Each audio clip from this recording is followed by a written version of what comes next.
السلام علیکم ورحمۃ اللہ وبرکاتہ، نحمده ونصلی علی رسولہ الکریم، اما بعد فاعوذ باللہ من الشیطان الرجیم، بسم اللہ الرحمن الرحیم، رب اشرح لی صدری ویسر لی امری واحلل عقدۃ من لسانی یفقہوا قولی، قل یا عبادی الذین اسرفوا علی انفسہم لا تقنطوا من رحمۃ اللہ ان اللہ یغفر الذنوب جمیعا انہ هو الغفور الرحیم۔ کہہ دیجئے اے میرے بندو جنہوں نے اپنی جانوں پر زیادتی کی، اللہ کی رحمت سے نا امید نہ ہونا، بے شک اللہ سب کے سب گناہ بخش دیتا ہے، بے شک وہی تو بے حد بخشنے والا نہایت رحم فرمانے والا ہے۔ دنیا کی زندگی میں انسان پر مختلف حالات آتے ہیں، مختلف کیفیات اس پر گزرتی ہیں۔ بعض حالات انسان کو توڑ کر رکھ دیتے ہیں، لیکن انسان پھر بھی زندگی کا سفر جاری رکھتا ہے۔ یہ امید ہی کی وجہ سے ہے۔ اللہ نے انسان کے اندر یہ جذبہ فطری طور پر رکھ دیا ہے، جس کی وجہ سے وہ آگے بڑھتا رہتا ہے۔ لیکن کبھی انسان پر ایسے حالات آ جاتے ہیں کہ اس کا حوصلہ ٹوٹ جاتا ہے۔ ایسے میں جو شخص اپنے رب کو پہچانتا ہے وہ کبھی مایوس نہیں ہوتا، اللہ پر بھروسہ کرتے ہوئے وہ پھر سے سرگرم عمل ہو جاتا ہے۔ اسی طرح کبھی وہ شیطان کے ورغلانے اور نفس کی اکساہٹوں کی وجہ سے غفلت میں مبتلا ہو کر اللہ کو ناراض کرنے والے کام کر بیٹھتا ہے، پھر اس کا ضمیر اس کو ملامت کرتا ہے کہ توبہ کر لو، لیکن شیطان اس کو وسوسے ڈالتا ہے کہ تمہارے گناہ کبھی معاف نہ ہوں گے۔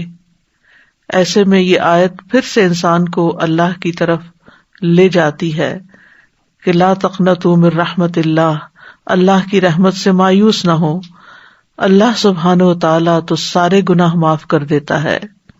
ضرورت اس بات کی ہے کہ ہم اس کی طرف رجوع کریں اور اس کے حضور توبہ کریں۔ تو قل یا عبادی الذین اسرفوا علی انفسہم، قل آپ کہہ دیجئے اے محمد صلی اللہ علیہ وسلم، میرے وہ بندے جو نافرمانیوں میں مبتلا تھے اور انہوں نے اپنے نفسوں کو گناہوں کی طرف دعوت دے کر اپنے ساتھ زیادتی کی، ان سے کہہ دیں کہ گناہوں کی کثرت کی وجہ سے اللہ کی رحمت سے مایوس نہ ہو۔ جو توبہ کر لے گا اور اپنے گناہوں سے رجوع کر لے گا، وہ گناہ خواہ کیسے ہی ہو، کتنے ہی ہوں، اللہ سب گناہوں کو معاف کر دے گا۔ بے شک وہ اپنے ان بندوں کو جو اپنے گناہوں کی توبہ کرتے ہیں ان کو معاف کرنے والا ہے، ان پہ رحم کرنے والا ہے۔ ابن عباس کہتے ہیں کہ مشرکین میں سے کچھ لوگوں نے دور جاہلیت میں بے گناہ لوگوں کو قتل کیا تھا اور بکثرت زنا کرتے رہے تھے۔ وہ محمد صلی اللہ علیہ وسلم کے پاس آئے اور عرض کیا کہ آپ جو کہتے ہیں اور جس کی دعوت دیتے ہیں وہ یقیناً اچھی چیز ہے، لیکن اگر آپ ہمیں اس بات سے آگاہ کر دیں کہ اب تک ہم نے جو گناہ کیے ہیں کیا وہ معافی کے قابل ہیں، تو اللہ تعالیٰ نے یہ آیات نازل فرمائیں، وَالَّذِينَ لَا يَدْعُونَ مَعَ اللَّهِ إِلَٰهًا آخَرَ وَلَا يَقْتُلُونَ النَّفْسَ الَّتِي حَرَّمَ اللَّهُ إِلَّا بِالْحَقِّ وَلَا يَزْنُونَ، اور وہ لوگ اللہ کے ساتھ کسی دوسرے کو معبود نہیں پکارتے، کسی جان کو ناحق قتل نہیں کرتے جس کا اللہ نے قتل کرنا حرام کیا ہے مگر حق کے ساتھ، اور نہ وہ زنا کرتے ہیں۔ اور یہ آیت بھی نازل ہوئی، قل یا عبادی الذین اسرفوا علی انفسہم لا تقنطوا من رحمت اللہ، تو ان لوگوں کے اندر ایک حوصلہ پیدا ہوا۔ یہ آیت قرآن مجید کی سب سے زیادہ امید دلانے والی آیت ہے۔ ابو الضحیٰ بیان کرتے ہیں کہ مسروق اور شتیر بن شکل مسجد میں اکٹھے ہو گئے تو مسجد کے سب حلقے ان دونوں کی طرف سے مٹائے۔ اس پر مسروق نے کہا کہ میں سمجھتا ہوں کہ یہ لوگ ہمارے پاس کوئی اچھی بات سننے کو ہی جمع ہوئے ہیں، یا تو آپ عبداللہ سے روایت کریں اور میں تصدیق کروں، یا میں عبداللہ سے روایت کروں اور آپ میری تصدیق کریں۔ انہوں نے کہا اے ابو عائشہ آپ روایت کریں۔ انہوں نے کہا کیا آپ نے عبداللہ سے یہ بھی سنا ہے کہ قرآن میں کوئی آیت نہیں جس میں اس سے زیادہ شدید توکل ہو، یا عبادی الذین اسرفوا علی انفسہم لا تقنطوا من رحمت اللہ؟ انہوں نے کہا ہاں میں نے ابھی سنا ہے یعنی یہ آیت سب سے زیادہ اللہ پہ بھروسہ اور توکل کروانے والی ہے۔ اس آیت میں بنیادی طور پر اللہ سبحانہ وتعالیٰ ان سب لوگوں کو جو اللہ سے دور ہیں، جنہوں نے کفر کیا یا شرک کیا یا نافرمانیاں کی، ان کو توبہ اور اللہ کی طرف رجوع کی دعوت دیتے ہیں، کیونکہ اس میں بیان کیا گیا ہے کہ جو شخص گناہوں سے توبہ کرے اللہ اس کے سارے گناہوں کو معاف کر دیتا ہے، خواہ وہ گناہ کتنے ہی بڑے کیوں نہ ہو یا کوانٹٹی بھی کتنی زیادہ کیوں نہ ہو، سمندر کی جھاگ کی طرح ہی زیادہ کیوں نہ ہو۔ تو اس آیت میں سبھی لوگ مراد ہیں، چاہے نان مسلمز ہوں یا مسلمز ہوں، تمام کے تمام لوگوں کو امید دلائی جا رہی ہے۔ قل یا عبادی الذین اسرفوا علی انفسہم۔ امام شوکانی کہتے ہیں کہ جان لو یہ آیت اللہ کی کتاب میں سب سے زیادہ امید دلانے والی ہے، کیونکہ یہ سب سے بڑی خوشخبری پر مشتمل ہے۔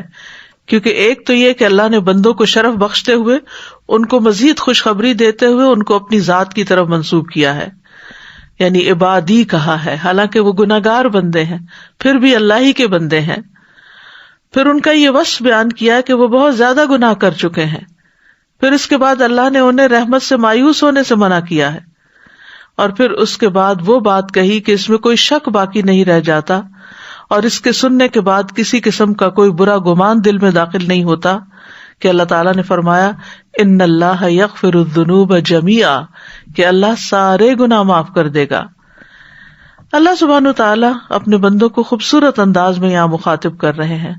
قشیری اس آیت کی تفسیر میں کہتے ہیں، یا عبادی سے اطاعت گزاروں نے یہ امید لگائی کہ اس سے وہی لوگ مقصود ہیں، تو انہوں نے اپنے سر خوشی سے بلند کر لیے، اور اس آیت کو سن کر نافرمان لوگوں نے اپنے سر جھکا لیے۔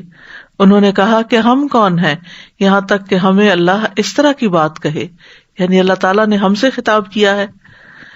تو اس کے بعد اللہ تعالیٰ نے فرمایا الذین اسرفوا، تو صورتحال تبدیل ہو گئی، تو وہ لوگ جنہوں نے سر جھکائے تھے ان کی حوصلہ افزائی ہو گئی اور ان کی ذلت ختم ہو گئی، اور جن لوگوں نے اپنے سر بلند کیے تھے انہوں نے اپنے سر جھکا لیے اور ان کا دبدبہ ختم ہو گیا۔ پھر اللہ نے اس تقسیم کے بارے میں اس حیرت کو ختم کر دیا جس کی وجہ سے ان کی امید بہت زیادہ ہو گئی۔ تو اللہ تعالیٰ نے فرمایا الا انفسہم، کہ تم نے اپنے آپ پر زیادتی کی ہے، جس کا وبال تمہاری اپنی جان پر ہے، تو تم پلٹ آؤ۔ یعنی بیسیکلی اللہ سبحانہ تعالیٰ اس آیت میں لوگوں کو اللہ کی طرف پلٹنے اور رجوع کرنے کی طرف ابھار رہے ہیں۔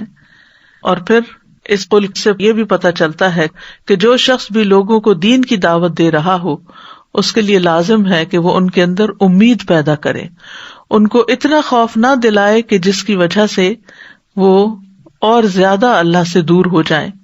اور پھر یہاں پر یہ جو لفظ اسراف استعمال ہوا ہے، اسراف کہتے ہیں ہر چیز میں حد سے آگے بڑھ جانا، اور عام طور پر اس کا مشہور استعمال جو ہے وہ مال خرچ کرنے میں حد سے زیادہ بڑھ جانے میں آتا ہے۔ یعنی اسراف کا مطلب ہم انسٹنٹلی لیتے ہیں کہ حد سے زیادہ مال خرچ کر لینا، جیسے قرآن مجید میں آتا ہے یا بنی آدم خذوا زینتکم عند کل مسجد وَكُلُوا وَاشْرَبُوا وَلَا تُسْرِفُوا إِنَّهُ لَا يُحِبُّ الْمُسْرِفِينَ۔ اے آدم کی اولاد، ہر نماز کے وقت اپنی زینت لے لو اور کھاؤ اور پیو اور حد سے نہ گزرو، بے شک وہ حد سے گزرنے والوں سے محبت نہیں کرتا۔ لیکن بنیادی طور پر اسراف سے مراد نافرمانیاں اور برائیاں کرنا اور ان کے ارتکاب میں حد سے بڑھنا، یعنی اسراف بیسیکلی کیا، حد سے بڑھنا، چاہے مال خرچ کرنے میں ہو چاہے گناہ کرنے میں ہو۔ اور یہاں گناہگار مومنوں کو کہا جا رہا ہے کہ جنہوں نے اپنی جانوں پر ظلم کیا، یعنی اللہ تعالیٰ کی نافرمانی کر کے، تو وہ لا تقنطوا من رحمت اللہ، اللہ کی رحمت سے مایوس نہ ہو جاؤ اور اپنے آپ کو ہلاک نہ کر ڈالو کہ کہیں یہ کہنے لگو کہ ہمارے گناہ بہت زیادہ ہیں، ہمارے عیب بہت بڑھ گئے ہیں، ہم اپنے آپ سے ڈس اپوائنٹ ہو گئے ہیں اور کوئی طریقہ نہیں کہ جس سے ہم ٹھیک ہو سکیں، ہم شاید کبھی بھی نہ سدھریں، اور اس طرح وہ اللہ کی نافرمانی پر اڑے رہیں۔ تو یہ باتیں نہیں کرنی چاہیے۔ انسان کوشش کرتا رہے اور اللہ کی طرف بار بار پلٹتا رہے، اور پھر اپنے رب کو ان ناموں سے پکارے جو اس کے جود و کرم پر دلالت کرتے ہیں، کیونکہ اللہ سبحانہ تعالیٰ سارے ہی گناہ معاف کر دیتا ہے۔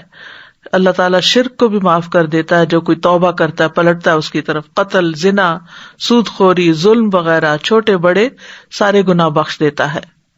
اور قنوت کہتے ہیں خیر اور رحمت سے بہت زیادہ مایوس ہونے کو. تو لا تقنطوا کا مطلب ہے کہ سخت مایوس نہ ہو. قنوت میں ایک مایوسی کی کیفیت ہوتی ہے، ڈپریشن کی کیفیت ہوتی ہے، کسی چیز کو پانے کی آرزو ختم ہو جاتی ہے. یعنی کہا جاتا ہے فلاں شخص اس چیز کو حاصل کرنے سے مایوس ہے، یعنی اپنے مقصد کو پانے میں اس کے لیے کوئی آرزو باقی نہیں رہی، کوئی ہوپ نہیں رہی، اس کے اندر کوئی جذبہ نہیں رہا کہ کچھ کرے، بلکہ بالکل گمسم ہو گیا ہے اور سب اچھے کام جو ہے وہ چھوڑ دیے. پھر اسی طرح مایوسی امید کے برعکس ہے، یعنی کسی چیز سے توقع ختم ہو جانا اور پکا یقین کر لینا کہ محرومی یقینی ہے، اور یہ عقیدہ بنا لینا کہ اللہ اسے کبھی معاف نہیں کرے گا، اللہ تعالیٰ اس کی توبہ قبول نہیں کرے گا کیونکہ اس کے خیال میں گناہ بہت زیادہ ہیں، اس کے گناہ تو معاف ہی نہیں ہو سکتے. تو جو شخص توبہ کی طرف نہیں آتا، آمادہ ہی نہیں ہوتا، وہ دراصل اپنے نفس سے مغلوب ہو جاتا ہے، اپنے آپ سے ہی ہار جاتا ہے. شیطان بھی اس پہ قبضہ جما لیتا ہے کیونکہ مایوس ہونے والے پر شیطان جلد حملہ کرتا ہے اور وہ اس کو اپنے قابو میں بھی لے لیتا ہے. اور بہت سے لوگوں کی ایسی کیفیت ہو جاتی ہے، کبھی کسی طرح کی مایوسی ہوتی ہے، کبھی کسی طرح کی. شیخ سعدی کہتے ہیں کہ اللہ کی رحمت سے مایوس ہونا بڑے بڑے ممنوعات میں سے ہے. اس کی 2 اقسام ہیں. نمبر 1، کفار کا اللہ کی رحمت سے مایوس ہو کر وہ سارے اسباب چھوڑ دینا جو اللہ کے قریب کرتے ہیں.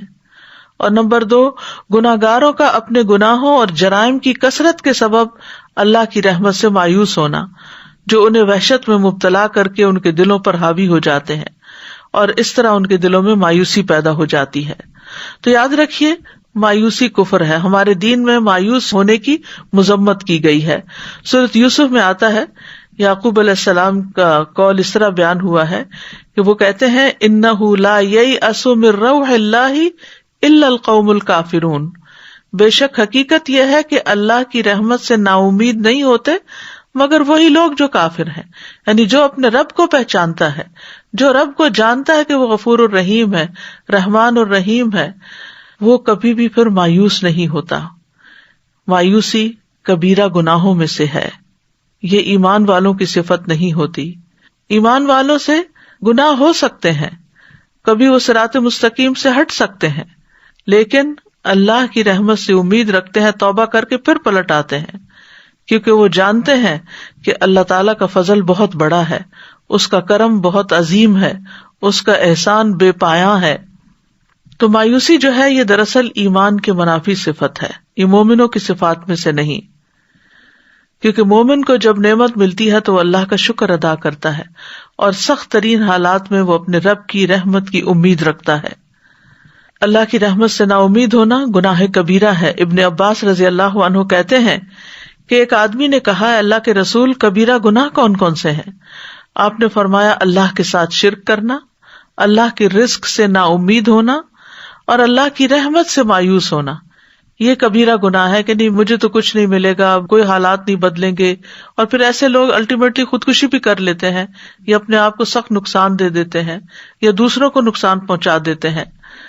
ابن عطیہ کہتے ہیں اللہ کی رحمت سے مایوسی اور کسی مصیبت کے ختم ہو جانے سے مایوس ہونا کافروں کی صفت ہے، کیونکہ یہ یا تو اللہ کی ربوبیت کو جھٹلانا ہے یا اس میں اللہ تعالیٰ کی صفات سے جہالت ہے، یعنی وہ جانتا ہی نہیں کہ اللہ کون ہے.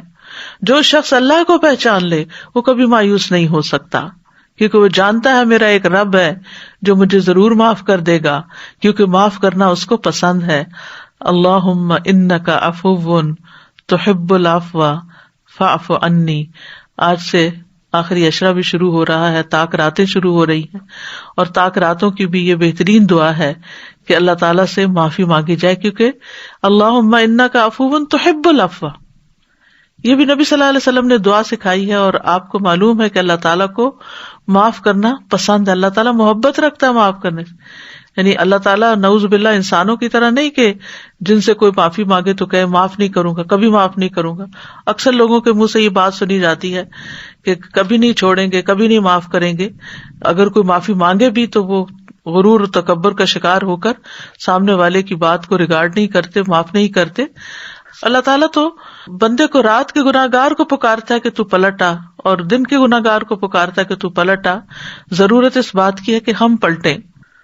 مایوس ہونا جو ہے یہ قرآن کی تکذیب کرنا بھی ہے. قرطبی کہتے ہیں اللہ کی رحمت سے مایوس ہونا دراصل قرآن کو جھٹلانا ہے، کیونکہ یہ اللہ کا فرمان ہے کہ مایوس نہ ہو، اور پھر بھی انسان مایوس ہو تو وہ اللہ کی نافرمانی کر رہا ہے، اور اللہ کا فرمان برحق ہے. یہ اللہ تعالیٰ کے ساتھ ایک بے ادبی کی قسم ہے، کیونکہ خوف جو انسان کو مایوسی میں ڈال دے یہ اللہ کی رحمت کے ساتھ بے ادبی ہے، کیونکہ اللہ کی رحمت اس کے غضب پر سبقت لے جا چکی ہے، اور مایوسی اسی بات کی لا علمی ہے. تو اللہ تعالیٰ اپنے بندوں کو مایوس ہونے سے بچاتا ہے. ابو ہریرہ کہتے ہیں نبی صلی اللہ علیہ وسلم اپنے صحابہ کے ایک گروہ کی طرف نکلے جو ہنس رہے تھے اور باتیں کر رہے تھے. آپ نے فرمایا اس ذات کی قسم جس کے ہاتھ میں میری جان ہے، اگر تم وہ جان لو جو میں جانتا ہوں تو تم ہنستے کم اور روتے زیادہ. پھر آپ چلے گئے اور لوگ رونے لگ گئے. اللہ عز و جل نے آپ کی طرف وحی کی کہ اے محمد صلی اللہ علیہ وسلم آپ نے میرے بندوں کو مایوس کیوں کیا؟ تو نبی صلی اللہ علیہ وسلم واپس ان کے پاس تشریف لائے اور کہا خوش ہو جاؤ، سیدھے رہو اور قریب ہو جاؤ، یعنی پھر خوشخبری سنا دی. اللہ سبحانہ تعالیٰ اپنے بندوں کو مایوسی سے نکالنے کے لیے بارش کی مثال دیتے ہیں. وَهُوَ الَّذِي يُنَزِّلُ الْغَيْثَ مِن بَعْدِ مَا قَنَطُوا وَيَنشُرُ رَحْمَتَهُ وَهُوَ الْوَلِيُّ الْحَمِيدُ، اور وہی ہے جو بارش برساتا ہے اس کے بعد کہ وہ نا امید ہو چکے ہوتے ہیں، اور وہ اپنی رحمت پھیلا دیتا ہے، وہی مدد کرنے والا ہے، تمام تعریفوں کے لائق ہے. پھر اسی طرح اللہ تعالیٰ بندوں کی مایوسی پر مسکراتے ہیں. نبی صلی اللہ علیہ وسلم نے فرمایا ہمارا رب عز و جل اپنے بندوں کی مایوسی پر ہنستا ہے حالانکہ حالات کی تبدیلی قریب ہوتی ہے. تو ابو رزین نے عرض کیا اللہ کے رسول کیا رب عز و جل بھی ہنستا ہے؟ آپ نے فرمایا ہاں. تو انہوں نے عرض کیا جو رب ہنستا ہے اس کے ہاں ہم خیر و بھلائی کو مفقود نہیں پا سکتے، یعنی پھر اس کے پاس تو خیر و بھلائی ہی ہے. مایوسی کے بہت سے نقصانات بھی ہیں. مایوسی ہلاکت اور گمراہی کا سبب ہے. اور قاسمی کہتے ہیں دنیا سے محبت کرنا اور اس کو آخرت پر ترجیح دینا اور اللہ تعالیٰ کی نعمتوں کی ناشکری کرنا اور ان کے شکر سے اعراض برتنا اور جو تکلیف اس کی تقدیر میں لکھی جا چکی ہو اس سے چھٹکارا حاصل کرنے میں بے صبری اور مایوسی کا مظاہرہ کرنا یہ سب گمراہی ہے. اور گمراہ لوگ گمراہی کی وادی میں جا پڑتے ہیں اور مایوسی ہی اس بات کا سبب بنتی ہے. پھر مایوسی میں تباہی ہے. ابن مسعود رضی اللہ عنہ کہتے ہیں تباہی دو چیزوں میں ہے، مایوسی اور خود پسندی میں. مایوسی کی وجہ سے نیک کام کرنے میں سستی آ جاتی ہے اور کمزوری پیدا ہو جاتی ہے. ابن حجر ہیثمی کہتے ہیں مایوس انسان نیک اعمال کے نفع سے مایوس ہوتا ہے. نیک اعمال کا فائدہ کوئی نہیں. لوگ کہتے ہیں کوئی فائدہ نہیں نماز پڑھنے کا، کوئی فائدہ نہیں یہ کرنے کا. تو یہ دراصل کیا ہے، اس کو نیک اعمال کا فائدہ نہیں پتا ہوتا یا اس سے مایوس ہو جاتا ہے، اور اس کے نتیجے کے طور پر وہ لازمی طور پر نیک اعمال کو چھوڑ دیتا ہے. تو کتنی بڑی یعنی گمراہی کی بات ہے کہ انسان اپنے سے یہ سوچ کے کہ نیکی کا کوئی فائدہ نہیں. یہ آپ دیکھیں لوگوں نے کیسے کیسے محاورے بنا رکھے ہیں، یہ کوئی نیکی کا دور ہے، آج کسی کے ساتھ بھلائی کرنے کا وقت نہیں. حالانکہ انسان بھلائی جب اللہ کے لیے کرتا ہے تو کسی انسان پر تو کوئی احسان نہیں انسان کا. اور ان احسنتم احسنتم لانفسکم، اگر تم کسی پر احسان کرتے ہو تو دراصل وہ اپنے ساتھ کر رہے ہوتے ہو. پھر اسی طرح یہ ہے کہ اگر انسان مثلاً دنیا کی نعمتوں کے لیے کوشش کر رہا ہوتا ہے اور محروم ہو جاتا ہے تو غم اور پریشانی اس پہ چھا جاتی ہے. لہٰذا یہ غم اور پریشانی اس کو اتنا مغلوب کر لیتی ہے کہ اس کے پاس اللہ کا ذکر کرنے، اللہ کو یاد کرنے، اللہ کی طرف رجوع کرنے کا وقت ہی نہیں ہوتا. تو ایسا قابل رحم آدمی ہمیشہ کے لیے پھر ذکر سے بھی مایوس ہو جاتا ہے، یعنی چپ کر کے ہاتھ پہ ہاتھ رکھ کے صرف گھور رہا ہوتا ہے یا پریشانیوں کا شکار ہوتا ہے. نہ اس کے منہ سے کوئی خیر کی بات نکلتی ہے، نہ وہ عملی طور پر کوئی کام کرنے کے قابل ہوتا ہے. پھر یہ بھی ہوتا ہے کہ مایوسی کی وجہ سے انسان گناہوں اور نافرمانیوں میں لگے رہتا ہے. ابو قلابہ کہتے ہیں آدمی ایک گناہ کا ارتکاب کرتا ہے اور کہتا ہے میں مارا گیا تو میری تو کوئی توبہ نہیں. بس ایسا شخص اللہ کی رحمت سے مایوس ہو جاتا ہے اور گناہوں میں بری طرح منہمک ہو جاتا ہے. اس نے کہا جب مرنے کے بعد وہ کیا سوچتا ہے کہ مرنے کے بعد جب سزا ملے گی ہی تو پھر دنیا میں تو عیش کر لو.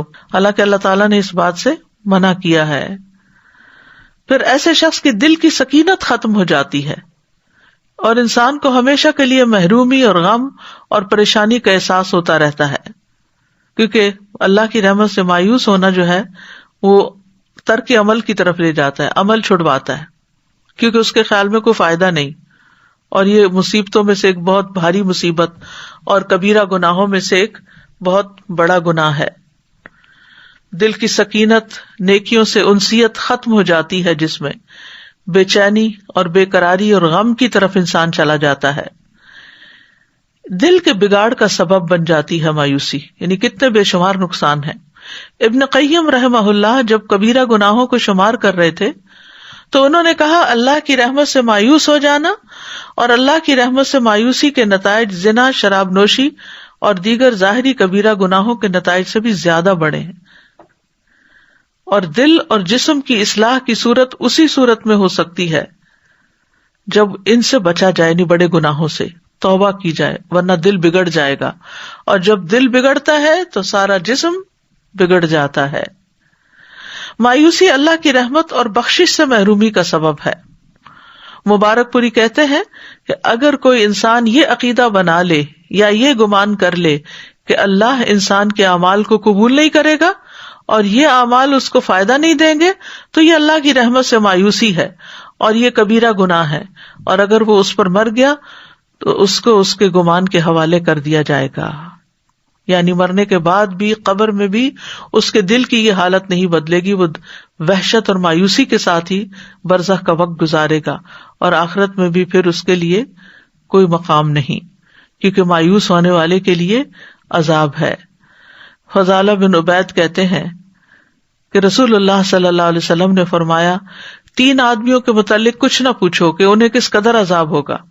ایک تو وہ آدمی جو اللہ عز و جل سے اس کی چادر لینے میں جھگڑا کرے کہ اللہ کے اوپر کی چادر کبریائی اور نیچے کی چادر عزت ہے، یعنی اپنے آپ کو بڑی چیز سمجھے، غرور اور تکبر کا شکار ہو جائے.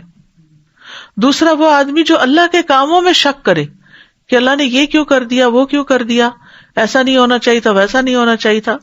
اور تیسرا اللہ کی رحمت سے مایوس ہونے والا. بہت سے گناہوں کی سزا تو آخرت میں ملے گی، لیکن مایوس انسان کو سزا دنیا میں بھی ملنے لگتی ہے.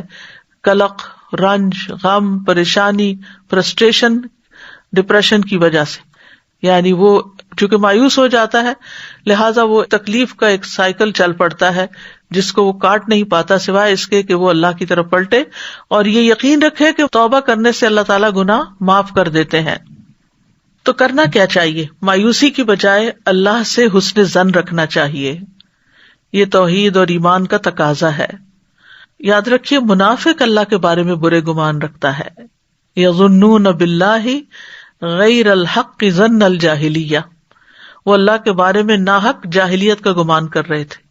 ایک اور جگہ آتا ہے الظانین باللہ ظن السوء علیہم دائرۃ السوء، جو اللہ کے بارے میں گمان کرنے والے ہیں برا گمان، انہی پر بری گردش ہے. یعنی جو برا سوچتے ہیں، وہ لا آف اٹریکشن بھی ہے نا کہ جیسے انسان سوچتا ہے پھر چیزیں اس کے لیے ویسے ہونے لگتی. تو جو اللہ کے بارے میں برا گمان رکھتے ہیں پھر ان پر بری گردش آ جاتی ہے. پھر اللہ بندے کے گمان کے مطابق معاملہ کرتا ہے. سبحان اللہ.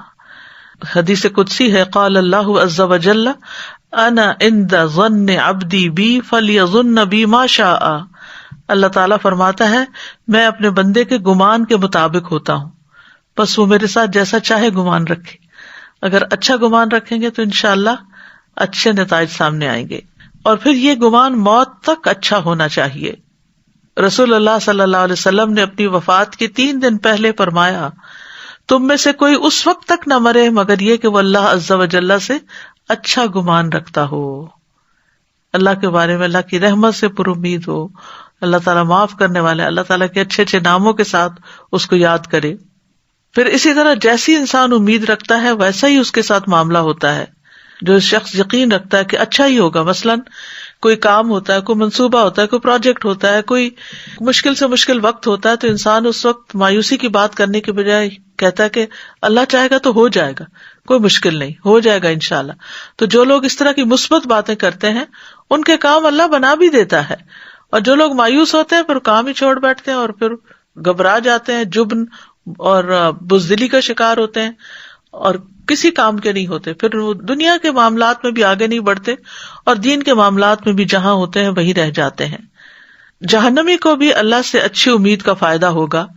انس بن مالک کہتے ہیں رسول اللہ صلی اللہ علیہ وسلم نے فرمایا، جہنم سے 4 آدمیوں کو نکالا جائے گا، انہیں اللہ عز و جل کے سامنے پیش کیا جائے گا، اللہ تعالیٰ دوبارہ انہیں جہنم میں بھیجنے کا حکم دے دے گا۔ ان میں سے ایک شخص اللہ کی طرف متوجہ ہو کر کہے گا، اے میرے رب، مجھے تو یہ امید ہو گئی تھی کہ اگر تو مجھے اس جہنم سے نکال رہا ہے تو اس میں دوبارہ نہیں لوٹائے گا۔ اللہ تعالیٰ فرمائے گا، ہم تجھے اس میں نہیں لوٹائیں گے، یعنی تم نے جیسا اپنے رب سے گمان کیا رب نے ویسا ہی تمہارے ساتھ معاملہ کیا۔ اللہ اکبر۔ انبیاء علیہ السلام اللہ کی رحمت سے کبھی مایوس نہیں ہوئے۔ یعقوب علیہ السلام کی مثال ہمارے سامنے ہے کہ کس طرح ان کے بچے جھوٹا خون لگا لائے یوسف علیہ السلام کی قمیص پر، تو انہوں نے کیا کہا، بلکہ تمہارے لیے تمہارے دلوں نے ایک کام مزین بنا دیا ہے، تو میرا کام اچھا صبر ہے اور اللہ ہی ہے جس سے اس پر مدد مانگی جاتی ہے جو تم بیان کرتے ہو۔ یا بنی یذهبوا فتحسسوا من یوسف واخیہ ولا تیأسوا من روح اللہ انہ لا ییأس من روح اللہ الا القوم الکافرون۔ اے میرے بیٹو، جاؤ اور یوسف اور اس کے بھائی کا سراغ لگاؤ۔ سال ہا سال گزر چکے ہیں لیکن پھر بھی مایوس نہیں ہے، امید باقی ہے، اور اللہ کی رحمت سے مایوس نہ ہو۔ بے شک حقیقت یہ ہے کہ اللہ کی رحمت سے مایوس نہیں ہوتے مگر وہی جو کافر ہیں۔ یونس علیہ السلام نے کس طرح اندھیروں میں اللہ تعالیٰ کو پکارا، یہ امید ہی تھی کہ اللہ کو پکارا، لا الہ الا انت سبحانک انی کنت من الظالمین۔ ایوب علیہ السلام بھی کس طرح دعائیں مانگتے رہے۔ زکریا علیہ السلام کی مثال ہمارے سامنے ہے کہ بڑھاپے تک دعا مانگتے رہے، مایوس نہیں ہوئے کہ اللہ دے سکتا ہے، تو اللہ تعالیٰ نے بڑھیا عورت سے ان کو اولاد عطا فرمائی، یحییٰ علیہ السلام جیسا بہترین بیٹا عطا فرمایا۔ ان اللہ یغفر الذنوب جمیعا، بے شک اللہ سارے گناہ معاف کر دیتا ہے، جمیعا، اور یہاں پر الذنوب استعمال ہوا ہے یعنی سارے کے سارے، اور جمیعا کہہ کے مزید تاکید کر دی گئی، تو بہت ہی عظیم بشارت ہے یہ، ان اللہ یغفر الذنوب جمیعا۔ جب انسان یہ سنتا ہے تو دلوں میں خوشی کی ایک لہر دوڑ جاتی ہے، اور پھر آگے وجہ بھی بتائی، انہ هو الغفور الرحیم، کیونکہ وہ غفور الرحیم ہے اس لیے وہ سارے گناہ معاف کر سکتا ہے اور وہ کر دیتا ہے، اس کے لیے معاف کرنا مشکل نہیں، وہ تو معاف کرنے سے محبت رکھتا ہے۔ تو یہ اللہ سبحانہ وتعالیٰ کی 2 صفات ہیں جن کا ذکر یہاں پر آیا ہے، الغفور اور الرحیم۔ یہ صفات ایک دوسرے کے ساتھ لازم و ملزوم ہے، انسان اس ذات کو ان دونوں کے بغیر نہیں پائے گا، یعنی اللہ سبحانہ وتعالیٰ کو، کہ وہ واسع المغفرہ ہے، واسع الرحمہ ہے، اور جس کے لیے چاہتا ہے اپنے مومن بندوں پر بخشش اور رحمت نچھاور کرتا ہے۔ الغفور جو ہے یہ مبالغے کا صیغہ ہے۔ ابن اسیر کہتے ہیں اس کا مطلب ہے اپنے بندوں کے گناہوں اور عیبوں پر پردہ ڈالنے والا، ڈھانپ دینے والا، اور ان کی غلطیوں اور ان کے گناہوں سے درگزر کرنے والا، کیونکہ غفرہ کا اصل معنی ہوتا ہے ڈھانپنا۔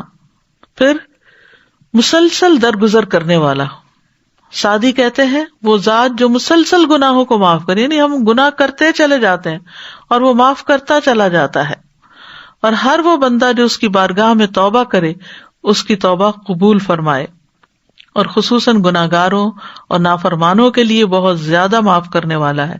الغفور یعنی برائی کرنے والوں، کوتاہی کرنے والوں، گناہ کرنے والوں کو بخش دیتا ہے، خاص طور پر جب وہ توبہ کرے اور رجوع کرے، ان کے گناہ معاف کرتا ہے، چاہے گناہ آسمان کے کناروں تک کیوں نہ پہنچ جائیں، وہ ان کے عیبوں پر پردہ ڈالتا ہے، چاہے دنیا بھر میں ان کے عیب بھرے ہوئے ہوں، یعنی دنیا ان کے عیبوں سے بھری ہوئی ہو۔ بس اللہ سبحانہ وتعالیٰ عزیز ہے، غالب ہے، جو اس کی نافرمانی کرتا ہے، اس کے حکم سے دور بھاگتا ہے تو پھر وہ انتقام بھی لے سکتا ہے، لیکن اگر وہ پلٹ آتا ہے تو معاف کر دیتا ہے، وہ تانے نہیں دیتا کہ پہلے کیوں گناہ کیے تھے اور اب کیوں معافی مانگ رہے ہو۔ اور الغفور میں خاص طور پر یہ کہ گناہوں کو چھپا دیتا ہے، عیبوں کو ڈھانپ دیتا ہے، دنیا میں بھی اور قیامت کے دن بھی۔ رسول اللہ صلی اللہ علیہ وسلم نے فرمایا، بے شک اللہ مومن کو اپنے قریب کریں گے اور اس پر اپنی چادر ڈال کر اسے لوگوں کی نگاہوں سے چھپا لیں گے. پھر فرمائیں گے کیا تجھے فلاں گناہ یاد ہے, کیا تجھے فلاں گناہ یاد ہے؟ تو وہ کہے گا جی ہے میرے رب. یہاں تک کہ جب وہ اپنے سارے گناہوں کا اقرار کر لے گا اور اپنے دل میں یہ سوچ لے گا کہ اب تو وہ ہلاک ہو گیا, تو اللہ تعالیٰ اس سے فرمائیں گے میں نے دنیا میں تیری پردہ پوشی کی تھی اور آج میں تیری بخشش کرتا ہوں.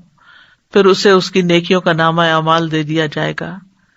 رہے کفار اور منافقین تو گواہ کہیں گے ہؤلاء الذین کذبوا علی ربہم الا لعنۃ اللہ علی الظالمین. یہی وہ لوگ ہیں جو اپنے رب کی تکذیب کیا کرتے تھے, ظالموں پر اللہ کی لعنت ہے. دوسری صفت یہاں الرحیم بیان ہوئی ہے. رحیم کا لفظ جو ہے رحمت سے ہے, اور اس کی رحمت دو طرح کی ہے, ایک عام رحمت ہے اور ایک خاص رحمت ہے جسے صرف مومن ہی حاصل کر سکتے ہیں, ایمان والوں پر وہ رحمت ہوتی ہے. تو اللہ تعالیٰ کی ذو الرحمہ بھی صفت آتی ہے, ارحم الراحمین بھی آتی ہے, الرحمن بھی آتی ہے, اور مومنوں پر خاص طور پر رحم کرنے والا ہے. وَكَانَ بِالْمُؤْمِنِينَ رَحِيمًا, اس کی رحمت اس کے غضب پر حاوی ہے. اس کی 100 رحمتیں ہیں جن میں سے صرف ایک رحمت اس نے جنات, انسانوں, چوپایوں اور کیڑوں مکوڑوں کے لیے نازل کی. اس وجہ سے وہ ایک دوسرے پر شفقت اور مہربانی کرتے ہیں, ایک دوسرے پر رحم کرتے ہیں. اسی وجہ سے وحشی جانور اپنے بچے پر شفقت کرتا ہے, اور اللہ نے 99 رحمتیں بچا رکھی ہیں جن سے قیامت کے دن اپنے بندوں پر رحمت فرمائے گا. ان اللہ یغفر الذنوب جميعا. دوسری طرف ہمارا طرز عمل یہ ہے کہ ہمارے گناہ بکثرت ہیں, لیکن اللہ کی رحمت اس سے زیادہ ہے, وسیع مغفرت والا ہے. ان ربک واسع المغفرہ, یعنی اگر انسان کے گناہ زمین سے لے کر آسمان کے کناروں تک بھر جائیں تو اللہ کی رحمت اس سے زیادہ ہے. یعنی انسان اللہ کی رحمت کا اندازہ ہی نہیں کر سکتا. اللہ تعالیٰ کی اور صفات بھی آتی ہیں, غافر الذنب وقابل التوب, وہ گناہ بخشنے والا اور توبہ قبول کرنے والا ہے. سورہ شورى میں آتا ہے وَهُوَ الَّذِي يَقْبَلُ التَّوْبَةَ عَنْ عِبَادِهِ وَيَعْفُو عَنْ كَثِيرٍ. وہی تو ہے جو اپنے بندوں کی توبہ قبول کرتا ہے اور ان کی برائیوں کو معاف کرتا ہے. اللہ مغفرت کا وعدہ کرتا ہے, وَاللَّهُ يَعِدُكُم مَغْفِرَةً مِّنْهُ وَفَضْلًا وَاللَّهُ وَاسِعٌ عَلِيمٌ. اللہ تمہیں اپنی طرف سے بڑی بخشش اور فضل کا وعدہ دیتا ہے, اور اللہ وسعت والا, سب کچھ جاننے والا ہے. اللہ تعالیٰ نے جو جنت بنائی ہے, اللہ تعالیٰ اس کا شوق دلا کر کہتے ہیں وَسَارِعُوا إِلَىٰ مَغْفِرَةٍ مِّن رَّبِّكُمْ وَجَنَّةٍ عَرْضُهَا السَّمَاوَاتُ وَالْأَرْضُ أُعِدَّتْ لِلْمُتَّقِينَ. ایک دوسرے سے آگے بڑھ کر اپنے رب کی بخشش کی طرف دوڑو, اور اس جنت کی طرف جس کی چوڑائی آسمانوں اور زمین کے برابر ہے, یہ ڈرنے والوں کے لیے تیار کی گئی ہے. اللہ تعالیٰ دن اور رات میں اپنے ہاتھ پھیلاتے ہیں تاکہ گناہگار توبہ کر لیں اور گناہوں کی معافی مانگنے کو پسند فرماتے ہیں, پھر توبہ کرنے والوں سے محبت کرتے ہیں. ان اللہ یحب التوابین ویحب المتطہرین. پھر توبہ کا اعلان ہر روز ہوتا ہے. ابو ہریرہ کہتے ہیں رسول اللہ صلی اللہ علیہ وسلم نے فرمایا ہمارا رب تبارک و تعالی ہر رات کو اس وقت آسمان دنیا پر آتا ہے جب رات کا آخری تہائی حصہ رہ جاتا ہے. وہ کہتا ہے کوئی جو مجھ سے دعا کرے تو میں اس کی دعا قبول کروں؟ ہے کوئی مجھ سے مانگنے والا کہ میں اس سے دوں؟ ہے کوئی مجھ سے بخشش طلب کرنے والا کہ میں اس کو بخش دوں؟ اتنی زیادہ وسیع ہے اللہ کی رحمت اور اللہ کی بخشش. اور پھر ایک دفعہ نہیں, بار بار بخشتا ہے. گناہ آسمان تک بھی پہنچ جائے تو معاف کر دیتا ہے. نبی صلی اللہ علیہ وسلم نے فرمایا کہ اگر تم اتنے گناہ کرو کہ تمہارے گناہ آسمان تک پہنچ جائیں, پھر تم توبہ کرو تو اللہ تمہیں معاف کر دے گا. جتنے بھی گناہ ہوں سب کو بخشنے والا ہے, اور اللہ کو اس کی کوئی پرواہ بھی نہیں. اللہ تبارک و تعالیٰ ایک حدیث قدسی میں فرماتے ہیں اے ابن آدم, جب تک تو مجھے پکارے گا اور مجھ سے پر امید رہے گا, یعنی مایوس نہیں ہوگا, جو بھی تیرے گناہ ہوں گے میں تجھے بخشتا رہوں گا اور کوئی پرواہ نہیں کروں گا. پھر اللہ تعالیٰ کا وعدہ ہے ایک اور جگہ پر کہ جب تک وہ مجھ سے معافی مانگتے رہیں گے میں انہیں معاف کرتا رہوں گا. یہ مسند احمد کی روایت میں آتا ہے. نبی صلی اللہ علیہ وسلم نے فرمایا ہر انسان خطا کار ہے, اور بہترین خطا کار وہ ہیں جو توبہ کر لیتے ہیں. 1000 بار بھی گناہ ہو تو سچی توبہ اور شرمندگی سے معافی مل جاتی ہے. گناہ کا اعتراف کرنے پر گناہ معاف کر دیا جاتا ہے، جان نکلنے سے پہلے تک توبہ قبول ہوتی ہے، بڑے سے بڑا گناہ توبہ سے معاف ہو جاتا ہے۔ رسول اللہ صلی اللہ علیہ وسلم نے فرمایا، قیامت کے دن مسلمانوں میں سے بعض لوگوں کے پہاڑوں کے برابر گناہوں کو اللہ ان کے لیے معاف فرما دیں گے اور ان کو یہود و نصارہ پر ڈال دیں گے۔ پھر زنا، چوری، شراب، ان سب گناہوں سے بھی توبہ قبول ہوتی ہے۔ شرک جیسا گناہ بھی معاف ہو جاتا ہے، قتل جیسا گناہ بھی معاف ہو جاتا ہے۔ مومنوں کو قتل کرنے والوں کو توبہ کی طرف بلایا گیا، 99 لوگوں کا قاتل بھی بخش دیا گیا۔ اس کا واقعہ کہانی جو ہے وہ کافی مشہور ہے۔ اسی طرح زنا کرنے والوں کو اور دیگر لوگوں کو بھی معاف کر دیا جائے گا جب ان پہ حد واجب ہو جائے یا وہ توبہ کر لیں۔ پھر اسی طرح چوری کی بھی معافی ہو سکتی ہے۔ والسارق والسارقۃ فاقطعوا ایدیہما جزاء بما کسبا نکالا من اللہ واللہ عزیز حکیم فمن تاب من بعد ظلمہ واصلح فإن اللہ یتوب علیہ ان اللہ غفور رحیم۔ اور چور مرد اور چور عورت، بس ان دونوں کے ہاتھ کاٹ دو، یہ بدلہ ہے اس کا جو ان دونوں نے کمایا، اللہ کی طرف سے عبرتناک سزا ہے اور اللہ بہت زبردست خوب حکمت والا ہے۔ تو پھر جو شخص ایسا ظلم کرنے کے بعد توبہ کر لے اور اپنی اصلاح کر لے تو اللہ اس کی توبہ قبول فرما لیتا ہے، یقیناً وہ بہت بخشنے والا، رحم فرمانے والا ہے۔ پچھلی آیت میں حد بتائی گئی کہ اس کی حد لگے گی، اور حد کے بعد جو توبہ کر لے اور اپنی اصلاح کر لے تو اس کو اللہ تعالیٰ معاف فرما دیں گے۔ پھر اسی طرح ایک اور کبیرہ گناہ ہے جنگ سے بھاگ جانا۔ تو نبی صلی اللہ علیہ وسلم نے فرمایا، جو شخص استغفر اللہ الذی لا الہ الا هو الحی القیوم واتوب الیہ کہے تو اس کے گناہ بخش دیے جاتے ہیں، اگرچہ اس نے کفار کے مقابلے سے بھاگنے کے عظیم گناہ کا ارتکاب کیوں نہ کیا ہو۔ پھر اسی طرح ظلم اور بے حیائی بھی معاف ہو جاتے ہیں۔ آپ نے فرمایا، کوئی بندہ ایسا نہیں جو گناہ کرے پھر اچھی طرح وضو کر کے 2 رکعتیں ادا کرے پھر استغفار کرے تو اللہ تعالیٰ اس کے گناہ معاف کر دیں گے۔ جس شخص نے کبھی کوئی خیر کا کام نہ کیا ہو اس کی بھی معافی ہو جائے گی، بشرطے کہ اللہ سے ڈرتا ہو، اللہ کی طرف رجوع کرتا ہو۔ عبداللہ بن مسعود کہتے ہیں، ایک شخص تھا جس نے توحید کے علاوہ کبھی کوئی نیک کام نہیں کیا تھا۔ جب اس کی موت کا وقت آیا تو اس نے اپنے گھر والوں سے کہا، جب میں مر جاؤں تو مجھے پکڑنا، جلا دینا، جب جل کے کوئلہ بن جاؤں تو مجھے پیسنا، پھر جس دن تیز ہوا چل رہی ہو مجھے سمندر میں بہا دینا۔ اس کے اہل خانہ نے اس کے ساتھ ایسا ہی کیا، لیکن پھر بھی وہ اللہ کے قبضے میں تھا۔ اللہ عز و جل نے اس سے پوچھا کہ تجھے اس کام پر کس چیز نے مجبور کر دیا تھا؟ اس نے عرض کیا، آپ کے خوف نے۔ اس پر اللہ نے اس کی بخشش کر دی۔ تو سبق کیا ہے کہ اللہ کے حضور خالص توبہ کی جائے۔ سورۃ التحریم میں آتا ہے، یا ایھا الذین آمنوا توبوا الی اللہ توبۃ نصوحا۔ پھر یہ ہے کہ سچی توبہ سے مراد گناہ کی طرف نہ پلٹنا، یعنی توبہ یہ نہیں ہوتی کہ ادھر گناہ کیا، توبہ کی، پھر واپس توبہ قبول ہوگی، دوبارہ گناہ کر لیا۔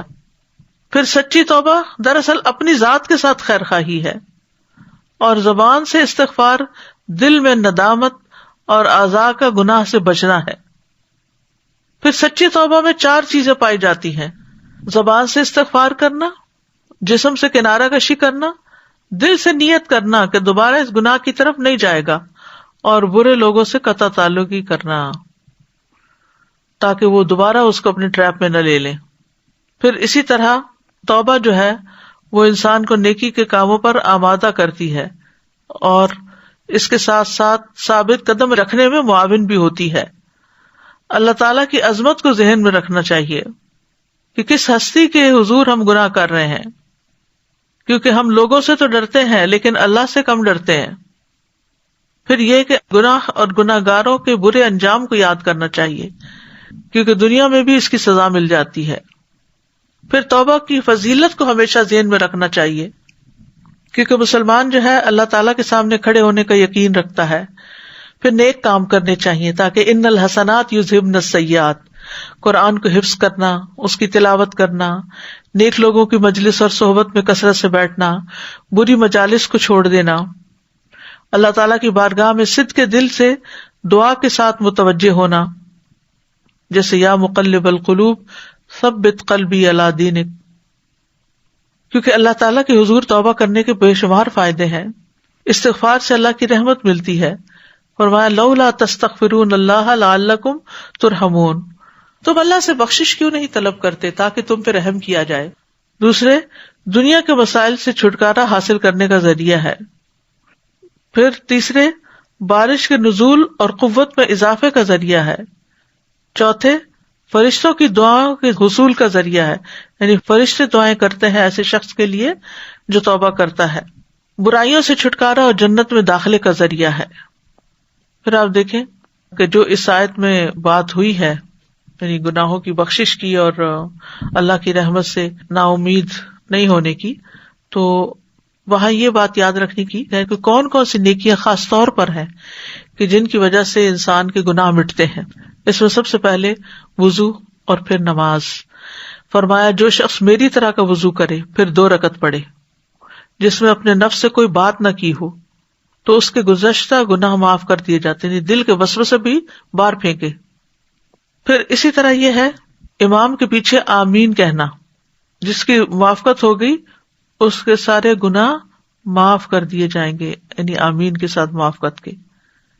پھر اسی طرح نماز کے بعد کی تسبیحات کرنا، 100 بار سبحان اللہ و بحمدہ پڑھنا، یہ کلمات پڑھنا، لا الہ الا اللہ واللہ اکبر والحمد للہ وسبحان اللہ ولا حول ولا قوۃ الا باللہ العلی العظیم. پھر اسی طرح بیماری میں اللہ کی تعریف کرنا، سوتے وقت یہ تسبیحات پڑھنا، 33 دفعہ سبحان اللہ، 33 دفعہ الحمدللہ، 34 دفعہ اللہ اکبر. پھر اسی طرح لباس پہننے کے بعد کی دعا پڑھنے سے بھی بخشش ہوتی ہے. کھانا کھانے کے بعد دعا پڑھنا، الحمدللہ الذی اطعمنی ھذا ورزقنیہ من غیر حول منی ولا قوۃ. جو شخص کھانا کھا کر یہ دعا پڑھتا ہے تو اس کے سارے گناہ پچھلے معاف ہو جاتے ہیں. پھر راستے سے تکلیف دہ چیز ہٹا دینا، ذکر کی مجلس میں شرکت کرنا. ذکر کی مجلس میں جب کوئی جماعت اکٹھے ہو کر اللہ کا ذکر کرتی ہے تو اس کا مقصد صرف اللہ کی رضا ہوتی ہے. تو فرمایا کہ تم اس حال میں کھڑے ہو کہ تمہارے گناہ معاف ہو چکے، یعنی یقیناً تمہارے گناہ نیکیوں میں بدل دیے جائیں گے. پھر نیک اعمال سے گناہ معاف ہوتے ہیں. توبہ سے محروم لوگ، وہ جو اللہ سے توبہ نہ کریں، کبھی معافی کی دعا نہ مانگے، شرک کریں، آپس میں ناراضگیاں رکھے، ترک تعلق رکھے، دوسروں کو معاف نہ کریں، بدعتی لوگ موت کے وقت توبہ نہ کریں. پھر ہمیں اللہ تعالیٰ کی بخشش پانے کے لیے دعا بھی کرنی چاہیے. رب انی ظلمت نفسی فاغفر لی رب اغفر وارحم وانت خیر الراحمین ربنا آمنا فاغفر لنا وارحمنا وانت خیر الراحمین. پھر اللہم اغفر لی ذنبی وخطئی وعمدی. توبہ استغفار کے لیے یہ دعائیں خاص طور پر بہت امپورٹنٹ ہے. 2 سجدوں کے درمیان بھی دعا کرنی چاہیے، رب اغفر لی، رب اغفر لی. سلام پھیرنے کے بعد بھی استغفر اللہ استغفر اللہ استغفر اللہ، اللہم انت السلام ومنک السلام تبارکت یا ذا الجلال والاکرام. پھر دن میں 100 بار استغفار کرنا. الغفور، رب کے سامنے گناہوں کا اعتراف کرنا. 2 طرح کے گناہوں کی معافی مانگنا. رسول اللہ صلی اللہ علیہ وسلم اپنے سجدوں میں یہ دعا کیا کرتے تھے، اللہم اغفر لی ذنبی کلہ دقہ وجلہ واولہ وآخرہ وعلانیتہ وسرہ. دنیا اور آخرت کی بھلائیوں کی دعا کرنا، سید الاستغفار پڑھنا، اور پھر اس کے بعد لوگ اذیت دیں تو بھی ان کو دعا دینا، آپ نے کوئی سنا ہی نہ ہو. پھر میت کی بخشش کی دعا، اس میں بھی استغفار ہے. کرنے کے کام یہ ہے کہ اللہ سے پوری امید کے ساتھ بخشش مانگے، نہ خود اللہ کی رحمت سے مایوس ہونا لوگوں کو کریں. ابن عمر سے روایت ہے، وہ مسجد میں داخل ہوئے تو ایک بیان دینے والا آگ کی بیڑیوں کا ذکر کر رہا تھا، تو وہ اس کے سر پہ جا کے کھڑے ہوئے اور کہا، اے تذکیر کرنے والے، کیوں لوگوں کو مایوس کرتے ہو؟ پھر دوسروں کو اللہ کی رحمت کی امید دلائیں، عذاب سے بھی ڈرائیں. کثرت سے توبہ استغفار کریں، ہر روز استغفار کریں، کسی مجلس میں بیٹھے ہوں وہاں بھی 100 بار استغفار کریں. اور آخری بات یہ کہ جیسے ہی گناہ ہو جائے فوراً توبہ کریں، اللہ کی طرف پلٹ آئیں، دیر نہ کریں، اللہ کی رحمت سے مایوس نہ ہو. اللہ تعالیٰ سارے گناہ معاف کر دیتا ہے، شرط یہ ہے کہ ہم کرتے کیا ہیں. سبحانک اللہم و بحمدک، اشہد ان لا الہ الا انت، استغفرک و اتوب الیک. السلام علیکم و رحمۃ اللہ وبرکاتہ.